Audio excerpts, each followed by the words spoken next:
Welcome to my YouTube channel. I wanted to show some modifications I had done to my Athearn Genesis Caboose. This one, I believe, was from the second run. I did go ahead and add the floodlights to the end. I have a video documenting how I do that on cabooses. I've got many of the Atlas ones. I think they were done in the early 2000s. And I did the same thing by adding the floodlights on the end. I wanted to take this one a step further. It does have interior lights. It has the floodlights that I installed. There was only one model of this that had the lights on the end. And I do have a video out there because they were so dim, it was just really hard to see them.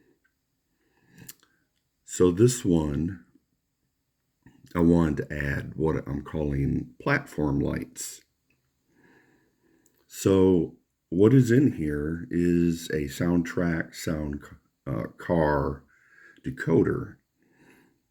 And what that does is it brings more life and reality to running your locomotives. I enjoy sound, and instead of just being able to get it from the engine, you can get it from your cars as well.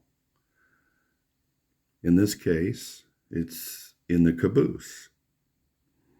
This one already had a speaker, but I did a modification because on the underside of the frame, which is the weight, you really need to have a hole or slots there to let the sound out.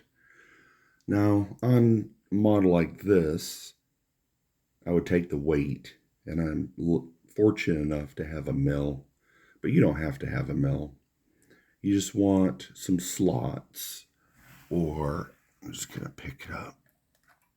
This one does not have lights inside, but in the center, it's a little hard to see, but there's 3 slots, and then that black thing inside there, that's the speaker.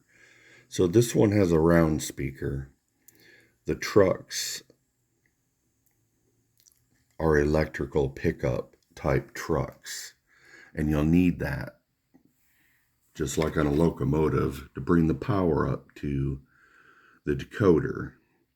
Now this decoder has 4 outputs.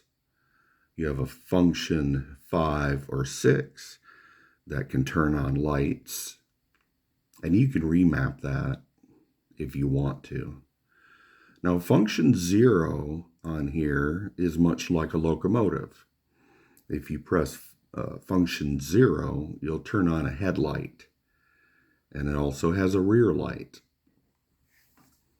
I don't want the light to change when I'm going forward or backward. So in this case, I put the function 5 and 6 on the floodlight on the end.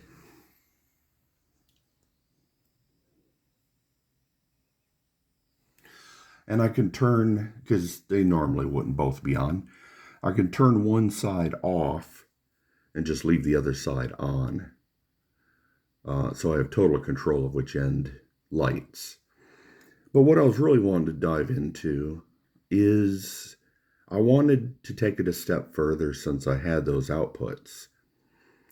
Since I wanted to make them non-directional, I went into CV33 and CV34 and put a value of 3 in there.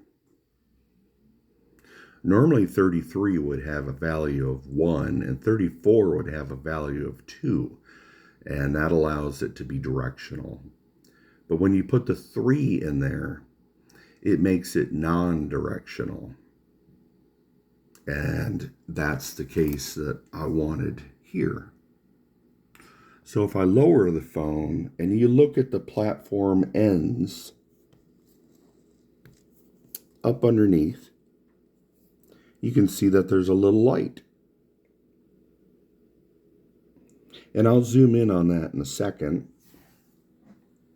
First of all, I had bought a strip of LEDs, and these are the 204 size. It's this one right here. And that's the top side. I'll have to roll that over when I get ready to solder it. It takes some practice. And I'm going to do a video on how I do my 402s and 201s, soldering those. So first I take one of those, and then I had ordered some of these lampshades, reflectors. And when it said with bulbs, I almost was expecting actual bulbs, but what they meant is this little piece in the side can be cut and put in the hole and then painted. But in my case, I'm going to cut the back flush, and then I've already drilled the holes out slightly.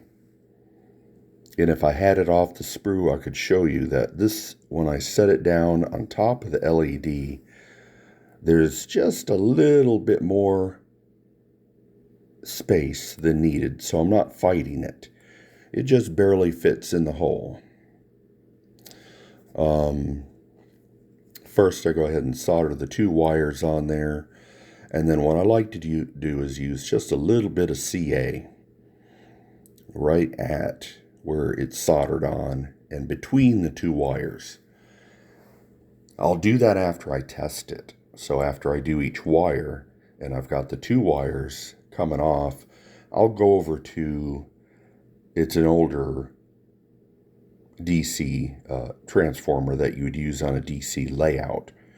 And this way it allows me to test things, motors, lights, all kinds of things. I use it a lot. So first I want to test and make sure everything's all right on here. So far, I've not destroyed one of these, and they are tiny. So a steady hand or bracing yourself really close, if I'm holding the wire, getting ready to solder, helps quite a bit. But I've got a little technique I use I'd like to do a short video on soon. So once that's done, and the 2 wires are on there, and I see that it works, that's when I add the CA, and I just leave it alone. Run the CA kind of between the wires and up to the jacket. It doesn't have, you don't want like too much. You just, those pads, you can imagine, because this is a very tiny LED. And those pads will come off very easily because a long wire hanging off it has an awful lot of leverage. And that's why I add the CA. And then I just let that dry completely. Once that's done, I'll go ahead and drill a hole. This one already had kind of a structure in place that I've had to very carefully break open and run my wires out through the end to get this red light, the Fred on the end. And so in this case, I just drilled another hole just slightly above it until I got inside. This is a testament to how good the current keeper is that Soundtraxx makes for their products, and I buy them every time. There's where I had milled for the speaker sound to come out. And then with that second hole, I just glued, okay, there it just cut off. I glued the LED on, let it dry completely, and then take the reflector, paint it silver on that side before I even put it on. And then when everything's dry and ready, I'd put just a little bit of CA down, And to be honest, I did on the back side of the reflector, I carved out like a bit of a notch, if that makes sense. And that little bit of a notch is so the wire would have somewhere to go and the reflector could seat more firmly down and let that LED stick through. So my phone is finally cooperating. I can see where I need to add just a tiny bit more silver. These parts are quite small. So I ran those two wires into the caboose and I labeled one side, or I hooked up one side to the positive and the front output light, and the other one on the other end is done the exact same way, and it runs to the reverse. And since they're both mapped CV33 and 34 to a value of 3, they're non-directional. So when I press F0, both the platform lights come on, and okay, I'm going to turn it up a little bit so you can hear what it would sound like going down the track.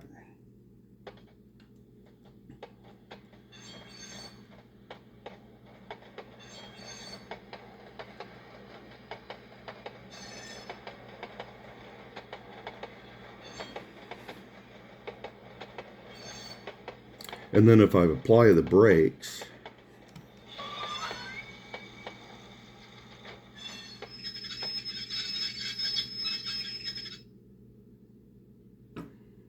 and then if I release the brakes.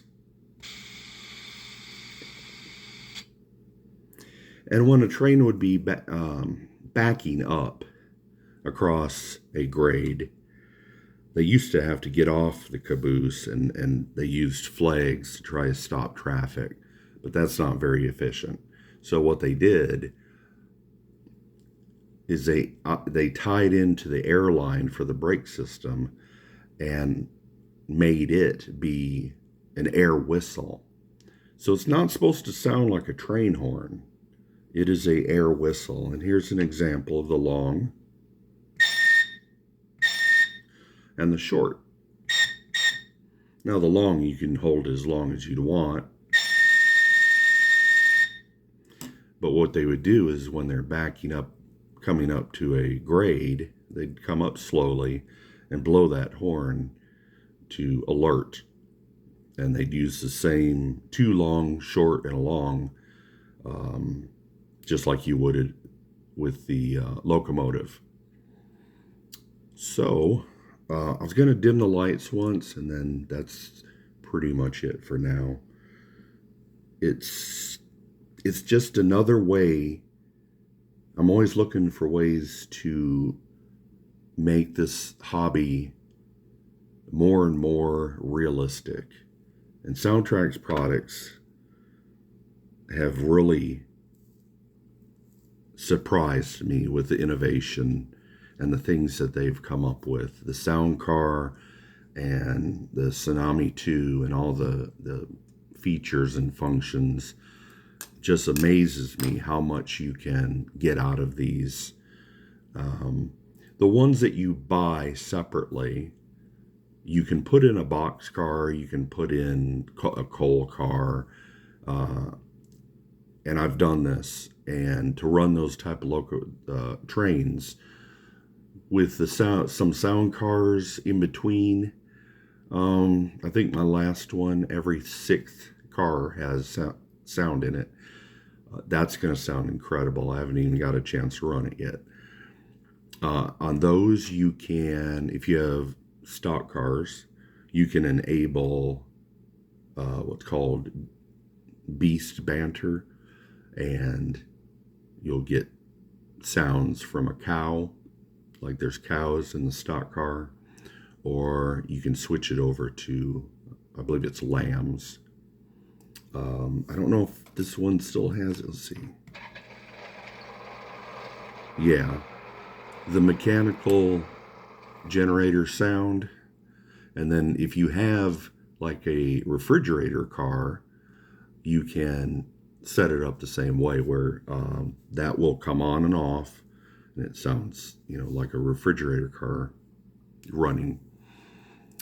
I'd had one, and I set it in a way that you could run it automatically, and that way you don't have to mess around with your throttle trying to pull up the address.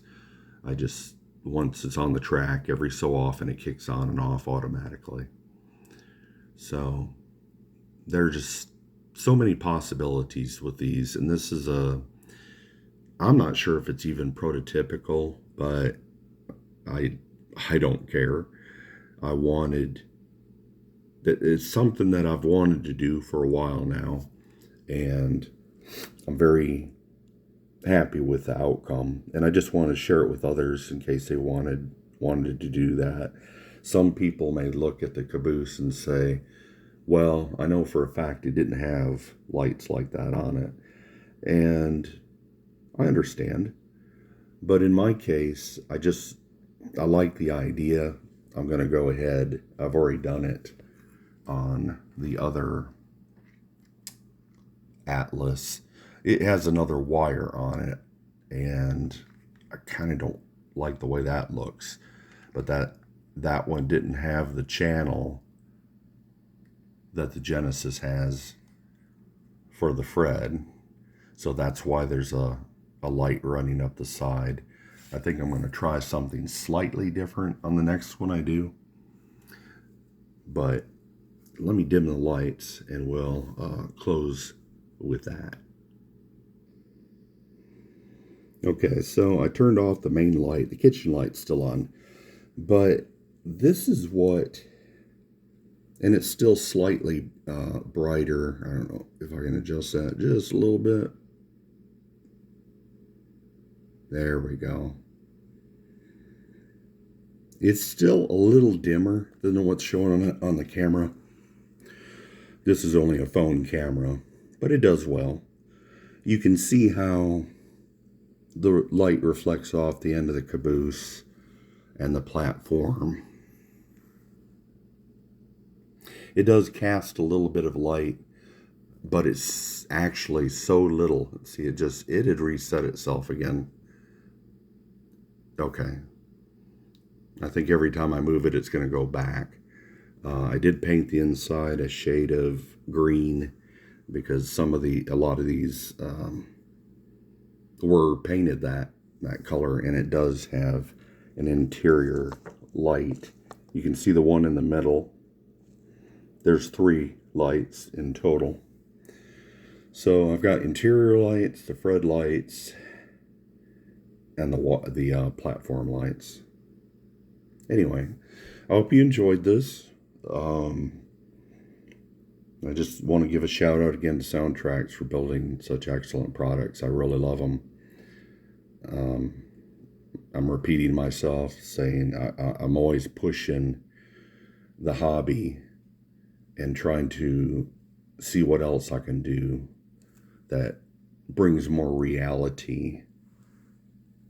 And I've gotten the most